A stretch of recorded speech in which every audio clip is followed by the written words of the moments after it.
3, 2, 1, 0.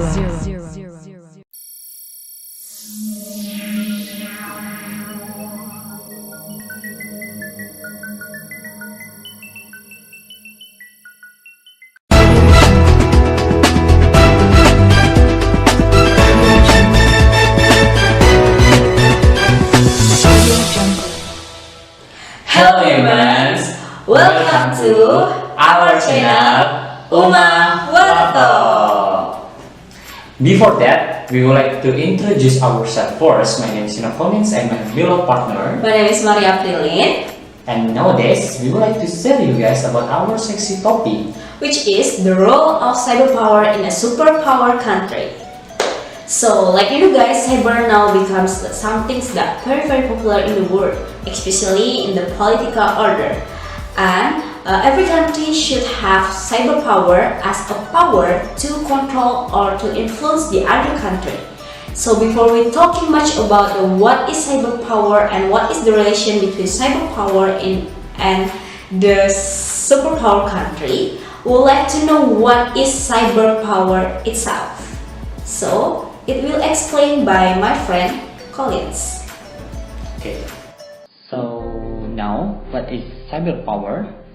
By Office of the Director of National Intelligence and Office of the Director of National Intelligence, National Counterintelligence and Security Center, cyberpower is the ability to use cyberspace to create advantages and influence events in other operational environments and across the instruments of power.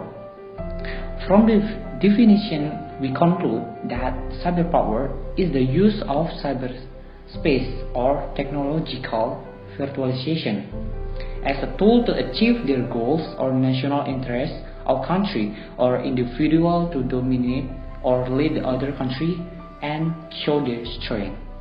After we know about what cyberpower is, let's move on to the other parts, which is what is the relation between cyberpower to a superpower country. Okay, so this part will be explained by my beloved partner. So what is the relation between the cyberpower to a superpower country? Superpower is a term used to describe a state with a dominant position which is characteristic by intensive ability to exert influence or project power on a global scale. The word is always changing and evolving every time. Nowadays, the technology is present as an innovation that greatly facilitates human and affects many changes in this world. Because of that, to become a country that affects the other country or to become a superpower country, we need to be master in the technology term, which is cyber is the form of the technology itself.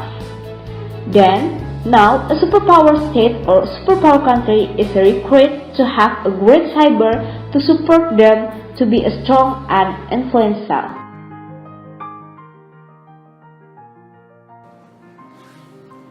After we know about the part 1, let's move on to the part 2, which is how powerful cyberpower is. Power based on information resources is not new. Cyberpower is. From the history, we sometimes forget how new cyberspace is. In 1969, the Defense Department started a modest connection of a few computers called ARPANET. And in 1972, the Codes of Exchange Data, or TCP, or we can call it IT, were created to constitute a rudimentary internet capable of exchanging packets of digital information. Only recently has 3 been banded and several programs to support cloud computing, in which companies and individuals can store their data and software on the web. ICANN, or the Internet Corporation for Assigned Names and Numbers, was created in 1998. And the US government only began to develop serious national plan for cybersecurity in the past decade. In the 1992, there were only a million users on the internet. Within the 15 years had grew to a billion. In its early days, liberals proclaimed that information wants to be free and prayed the internet as the end of government controls and the death of distance. In practice, government and geographical jurisdiction play a major role, but the dominant is also marked by the power division. Nowadays, cyber become a favorite power because it's more easily, cheap, and efficient. Exactly to get the world attention, it has saved 46% of the world's population using the internet effectively. It makes every country compete to develop their cyber skill to dominate and change the other country. Even some countries use this technology as a crime tool, such as sharing hoax and virus to steal and undermine certain countries. Cyber has now turned into a new weapon used. Some countries create war and fulfill their interests to become a superpower country. After we hear about the explanation about what is cyberpower and what is the relation between cyberpower and a superpower country, now we would like to look at a real example of this case. So let's move to the study case.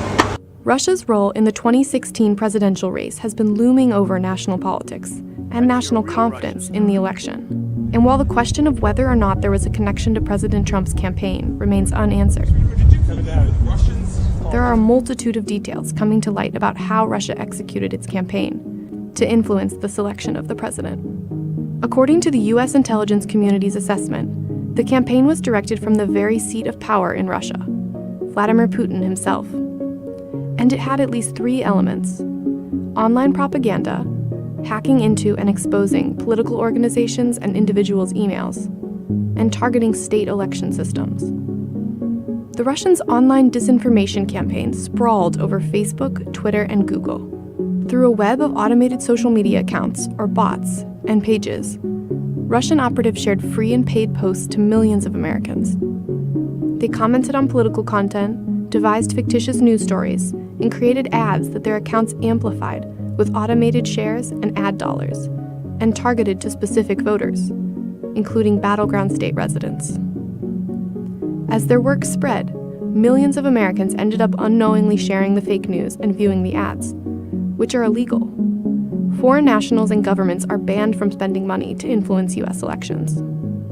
Months after November 2016, Twitter and Facebook revealed that they have identified a troll farm in St. Petersburg, called the Internet Research Agency, that created and operated some of these accounts. It has a history of pushing pro-Kremlin propaganda and waging social media campaigns in the US. But not all the work is linked to the agency, suggesting an even more expansive cyber effort to influence voters' perceptions. Two Russian-affiliated news outlets, RT and Sputnik, were also linked to the propaganda campaign, and at least one platform, Twitter, is banning them from advertising there. Russia's politically motivated hacks. Hackers used spear phishing attacks to penetrate the Democratic National Committee's computer network, as well as emails from individuals like Hillary Clinton's campaign manager, John Podesta. The hacked information was released using WikiLeaks, the Guccifer 2.0 persona, and the site dcleaks.com. The intelligence community linked the hacking groups, dubbed APT-28 and APT-29, or Fancy Bear and Cozy Bear, to Russia's military intelligence service, the GRU. The CIA determined that the hacks were part of Russia's efforts, not just to undermine confidence in the election, but to actively help Trump win the presidency. Russia's targeting of state voting systems. The Department of Homeland Security identified 21 states that Russian government hackers targeted during the 2016 election. While they were clear that there was no tampering with actual votes, one state, Illinois, did have personal information of voters exposed. The others were likely scanned for vulnerabilities. Analogous to somebody walking down the street and looking to see if you are home. The true scale of Russia's interference is yet to be uncovered, and may never be. Cyber experts say that Russia's reach online is unprecedented. I think it was unprecedented, the scale and the scope of what we saw them doing. And likely to continue. What we see today is going to be with us for a long time. But with some of Russia's tactics and operations exposed, and more US actors on high alert, political organizations and government systems may be better able to combat interference in 2018 and beyond. Hello guys, we already watched about the study case in the video that we took from the YouTube. Now, we would like to give you the video review itself. Basically, all of things that we want to review is already in the video, but we want to make it clearly, so let's start.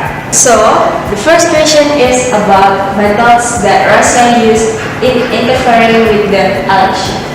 Basically, three methods that Russia used to make the Trumps win the election. The first is online propaganda, the second is political hacks, and the third is targeting states. Online propaganda.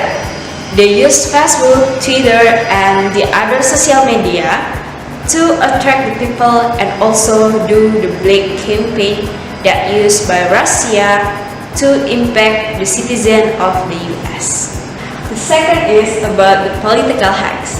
Like we know, the assistant of Hillary Clinton have problem with the email that already hacked by the Russia. So they use the email to spread with the US citizen to do the campaign. And the last is, they use the method of targeting state. There are 21 states that they already targeting to do the black campaign that they use with the online platform. So the third question is, who are the target of this cyber attack? Like we know, the first target of this cyber attack is the citizen of the US itself, especially for 21 states that already targeting by the Russia. Why it is important? Because all of the citizens have right to vote. So, the Russia want to use this to make Trump win the election. So for the next question is, who is doing it? Of course, according to the United States Intelligence Community's assessment, the campaign was directed from the very seat of power in Russia, Vladimir Putin himself. Power depends upon context and rapid growth of cyberspace in an important new context in the world politics. The low prices of entity, anonymity, and asymmetries in vulnerability means that smaller actors can have more capability to exercise hard and soft power in cyber than in many more traditional domains in the world politics. Changes in information have always had an important impact on power, but the cyber domain is both a new and a volatile man-made environment. One form of soft power is when we can influence other countries and make them cooperate with us. In the world politics, great power becomes great power because they have enough resources and translate it into commitment, and it becomes the power that can impact the other country. When the country have more influence, and then they have more opportunities to become a superpower. Trying to do in the study case, they use the cyber as a sources and exercise them to attack the US as a superpower country, to get their national interest and hopefully can influence the other country and become a great power again. But it's not easy to Russia become a superpower again because Russia still have a problem in terms of economic and relation with the other country. Cyber is the exact power chosen by Russia because cyber is one of the most influential power at this moment. This cyber control a country with only good skill in IT without having physical loss when attacking other country. In the previous explanation, it is said that cyber attacks can affect water system, banking, and even industry. In other words, cyber can actually destroy a state with simple way but not easy. Nowadays, cyber can be categorized as dangerous power. The growing technology makes the country race to think of a good cyber system for their power. Therefore, cybersecurity is also needed by every country in order to protect their country from cyber crime.